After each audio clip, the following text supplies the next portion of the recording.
Tengok ni guys, KLIMS ataupun Kuala Lumpur International Mobility Show is back dari Jun 12 sampai 21. So, what should you expect to see dari setiap satu car brand dekat sini? Ada aktiviti-aktiviti lain ke tak? Berapa harga tiket? Boleh masuk free ke tak? Dan kalau datang, nak parking dekat mana? Inilah your guide to KLIMS 2026. Jom, ikut alphabetical order. Jom start dengan Dongfeng dulu. Diorang akan tunjuk model 008 SUV, Voyah Dream MPV and M Hero 2 SUV style military. GWM akan tunjuk Aura 5 Hybrid dan model SUV terbaru Raptor. Honda akan melancarkan the new Prelude Hybrid Sports Coupe dan for sure akan ada banyak show highlights lain lah. Next, Hyundai akan ada both the Ioniq 5N and the 6N plus the Stargazer MPV juga. And Jetour pula, dia akan ada the T1 and even the G700 SUV. As for Kia, there's gonna be a whole bunch. Dia akan tunjuk the EV4, EV5,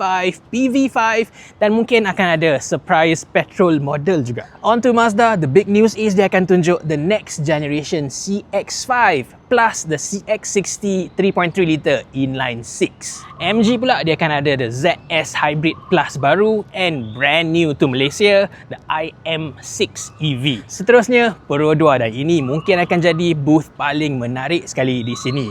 Dia ada tease a new sedan concept, mungkin akan jadi the next generation Bezza, and likely akan ada a teaser for the Ativa Hybrid juga. As for Proton pula, dia akan ada an X50 Sport Edition, a hybrid display, likely previewing the Saga Cross and even a robot. And not to forget Proton EMAS, dia akan tunjuk a new variant of the EMAS 7 EV. Yang ni likely ada bateri lebih besar dengan range lebih tinggi. EMAS 5 tu pun mungkin dia akan tunjuk the CKD version. Toyota kita tak tahu lagi, tapi harap-harap dia akan tunjuk the next generation Hilux pickup truck. Dan Maxus dah confirmkan dia akan ada the e-Terran 9 flagship pickup. Moving on to Xpeng, likely dia akan tunjuk the G6 CKD, X9 facelift dan the P7 next gen sedan. Dan last sekali, Zeekr akan tunjuk dua model terbaru, the 009 Grand plus the flagship 9X SUV.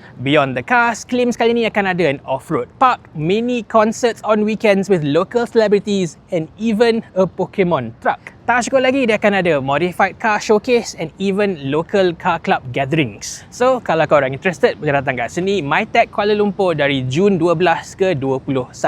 Harga tiket dia RM30 untuk orang dewasa, kanak-kanak bawah 12 tahun masuk free dan untuk warga emas dan students RM15 sahaja. Nak masuk free pun boleh sebab KLIMS kali ni ada free entry on weekdays, Jun 15 hari Isnin, 16 hari Selasa dan 18 hari Khamis. So next, kalau korang confirm nak datang, nak parking dekat mana? MyTech sendiri ada basement parking, harga dia RM15 sehari. Kalau dah penuh, boleh park right next door di bangunan Matrade ataupun MITI. Dia murah sikit plus ada free shuttle to MyTech juga. Bukan itu saja, free shuttle ni akan cover parking di stadium hoki dan tenis di Jalan Duta juga. Or kalau korang malas nak bawa kereta dan park kat sini, naik public transport pun boleh. KLIMS akan sediakan free bus service dari stesen MRT Titi Wangsa dan LRT Pasar Seni. So ini dia guys, everything you need to know about KLIMS 2026. Korang excited ke tak? Dan model mana satu are you most looking forward to? Tulis kat bawah.